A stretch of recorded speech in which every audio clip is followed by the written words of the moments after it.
My name is Mary McLeod.B. I am 73 years old, and on the last Mother's Day I spent in that house on Peachtree Lane in Macon, Georgia, I finally understood that love can run out. Not mine, theirs. I had been up since 4:30 that morning, same as always. Couldn't sleep anyway. The anticipation had my stomach in knots like it was Christmas when the children were small.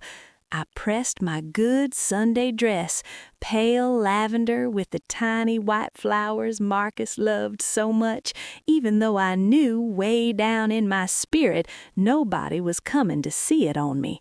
I baked a ham with pineapple rings and brown sugar glaze.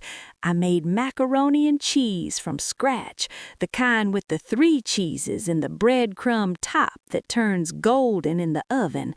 I put out my mama's silver that I polished the night before till it hurt my arthritis. I even bought roses, real ones, not the cheap grocery store kind, with the last $40 from my pension check. The table looked like a picture in a magazine, 8 places set, though only 3 of us were left breathing in this family. I called them both on Saturday, just like always, to confirm. First, my daughter, Camille. "Camille, baby, you and Darnell and the grandbabies still coming tomorrow for Mother's Day brunch?" She sighed that tired sigh I know too well. "Mama, I told you yes already. We'll be there." Then my son, Leonard Jr., we call him Junior. "Junior, you bringin' Keisha and the boys?" "Yeah, Ma, we comin'. Chill." Click. So I waited. 11 o'clock came, 11:30, noon. The ham sat under foil getting dry. The macaroni congealed. I kept walking to the window, pulling back the lace curtain like a fool. The street stayed empty, except for Mr. Harold walking his little dog. At 1:30, I called Camille again, straight to voicemail. Junior's phone rang twice and went dead like he hit ignore. By 3 o'clock, I knew they weren't coming again. I sat down at that beautiful table by myself, 8 plates shining, 8 cloth napkins folded like little swan wings, roses drooping in the heat, and I cried so quiet it didn't even make a sound, just tears running down my neck into the collar of that lavender dress. I'm 73 years old. I have buried a husband, 2 sisters, and every dream I ever had for myself, and my own children couldn't give me one single Sunday. At 8:15 that night, the front door opened without a knock because they still had keys, and in they came smelling like cookout smoke and strawberry daiquiris. Camille's weave was fresh, Junior had on a new chain, and the grandbabies was wired on sugar, running through my house, touching everything with sticky fingers. Camille kissed the air beside my cheek. "Hey, Mama, you look tired." Junior didn't even speak, just held out his hand like I was an ATM in a wig. "Ma, we in little trouble. Rent due tomorrow and the landlord talking eviction. Need about $3,200. I get paid Friday. I swear I'll pay you back." Camille jumped in quick. "And my car note 2 months behind. If they repo it, I can't get to work. We just need a little short, Mama." They stood there smiling those practiced smiles like this was normal, like coming to beg on Mother's Day after leaving me sitting at a cold table was just how things were now. I looked at 'em, really looked, and something inside me that had been cracked for 20 years finally shattered clean through.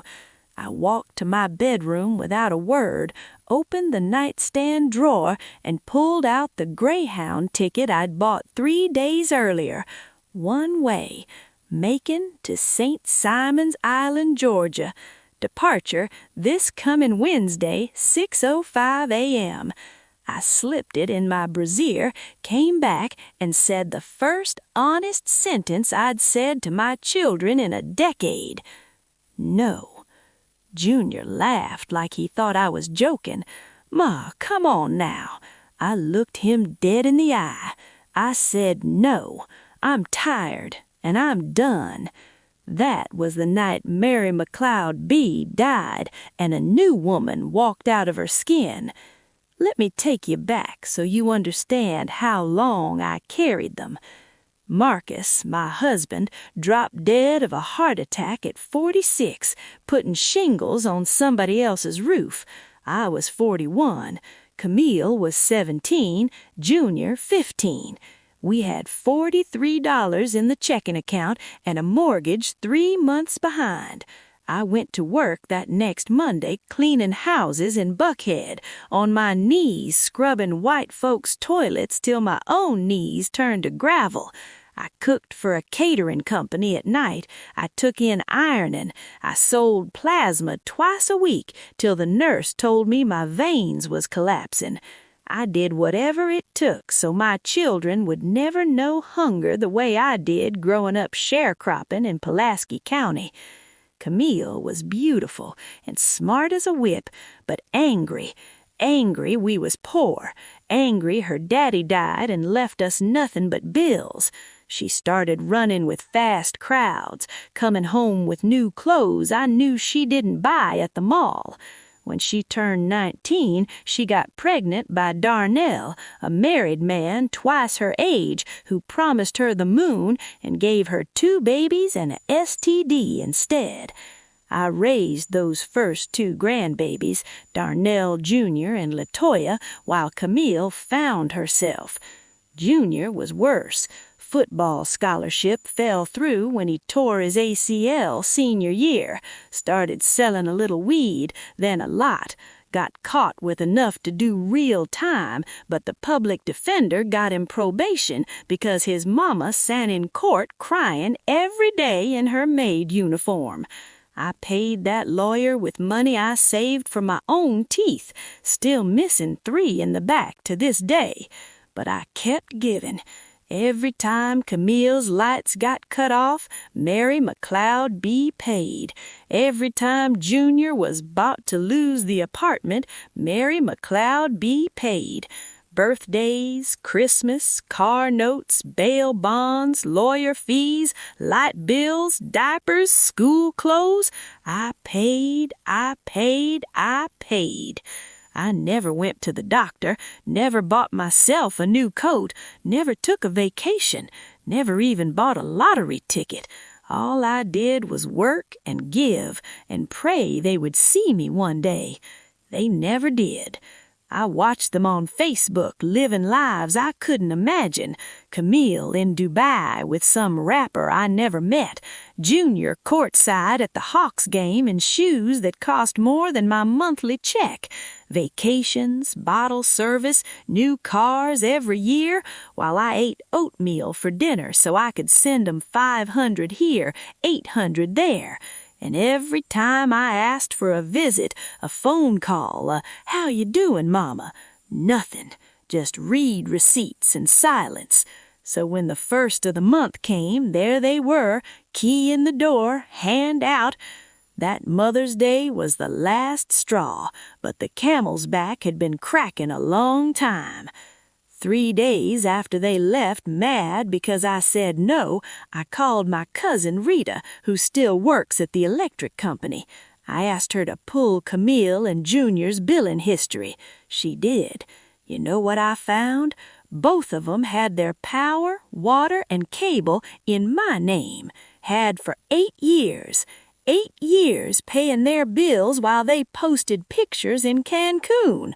I sat on my kitchen floor and cried so hard I threw up. Then I got mad, and when Mary McLeod.B gets mad, Mary McLeod.B gets even. I called the only person left who still loved me, Miss Lorraine next door, 78 years old, widowed twice, mean as a sneak and twice as smart. She listened to me cry for an hour. Then she said, Baby, you ain't gotta die for them to bury you. You can bury them first. She drove me to see her lawyer, Mr. Clarence Tate, sharp as a tack, 70 years old himself, and didn't charge widows a dime. In 2 weeks, we changed everything. I changed the utilities back to their names, let them see how $400 light bills feel when you ain't got Mary McLeod.B to call. I opened a bank account at a credit union they never heard of. I changed the beneficiary on my little life insurance policy and my burial policy to the Colored Ladies Charity Guild of Macon. I wrote a new will. Everything, the house, the $38,000 I had managed to save in a coffee can over 40 years, every pot, pan, and piece of silver left to Miss Lorraine and to the Church Missionary Fund. My children got the family Bible and whatever memories they still had